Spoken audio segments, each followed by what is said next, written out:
I've always been the type of person who ignores unknown numbers. Spam calls, telemarketers, wrong numbers, CIB, block them all without a second thought. But when I got that voicemail last month, something told me to listen. It wasn't the number that caught my attention. It was the name that appeared on my phone screen. It said, me. At first, I thought it was some weird iCloud glitch. You know how it is. Sometimes your phone syncs wrong with your contacts. But when I pressed play on the voicemail, my blood ran cold. The voice on the other end was mine. And he sounded terrified. Listen to me, the message started. If you're hearing this, don't go near the bridge on Highway 47. Don't. Then there was static, a deep, ragged breath, and the sound of screaming metal.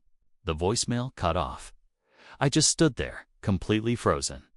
I must have replayed the message a dozen times. It was my voice, same tone, same nervous way of breathing when I panic. But I had never recorded that. For the rest of the night, I couldn't shake it. Why did it sound like I was warning myself? And why did it mention a place I'd never even heard of, Highway 47? The next day, I tried to forget about it. I even deleted the voicemail, telling myself it was some kind of elaborate scam. But that afternoon, something strange happened. I got another voicemail. Same number, same name, same voice. Only this time, the message was longer. Don't ignore me. You think this is some joke, but you have to listen.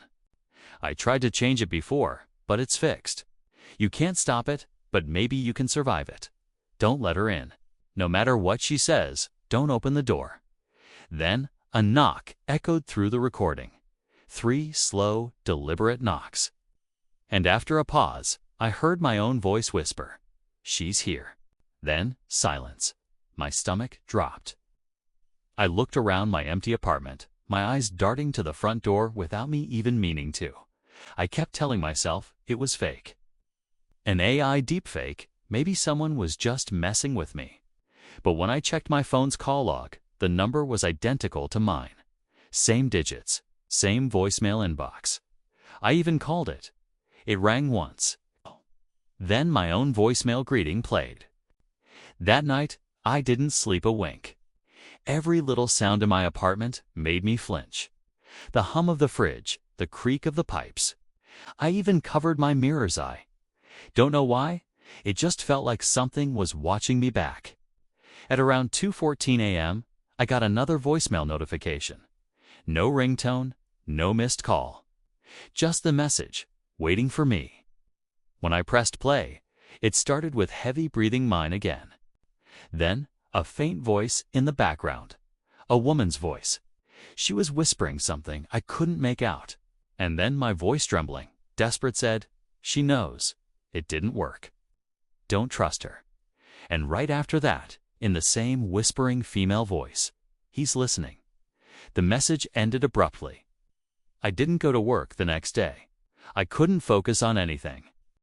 I tried to show my friend Marcus the recordings, but when I opened my voicemail app, they were gone.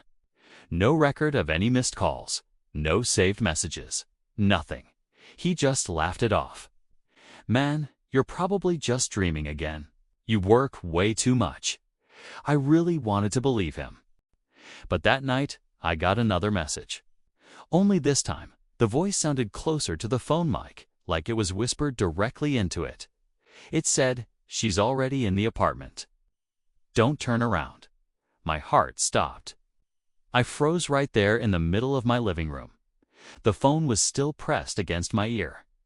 Hear faint breathing through the speaker, but it wasn't coming from me. I didn't turn around. I just walked slowly to the door, grabbed my keys, and left. I didn't even close the door behind me.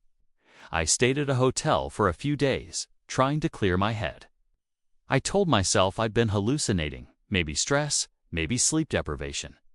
But the calls didn't stop. Every night, at exactly 2:14 a.m., my phone buzzed. No ringtone. Just that soft vibration and a new voicemail from me. I stopped listening. I just couldn't take it anymore. Until last night. I was driving home from work late. The highway was almost empty. It started raining hard, and visibility dropped to near zero. Then my GPS glitched out. It rerouted me. The new route said, "Turn left onto Highway 47.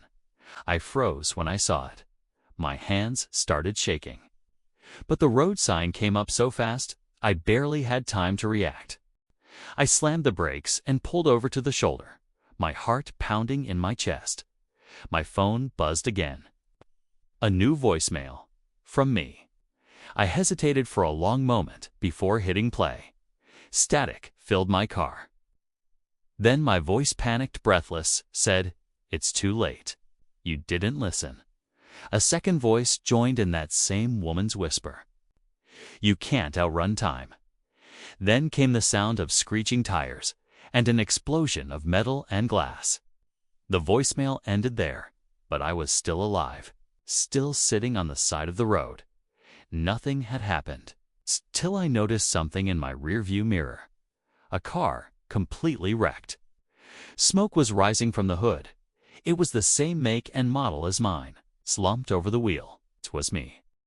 My phone slipped from my hand. I couldn't breathe. Then my screen lit up again. An incoming call from me. I didn't answer. I just stared at it until it stopped ringing.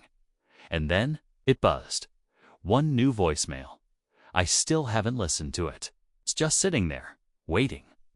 I know if I press play, I'll hear my own voice again, maybe begging, maybe screaming. But part of me wonders if it's a warning or a loop. What if every time I ignore it, it just resets? What if that's how this whole thing works, a closed circle?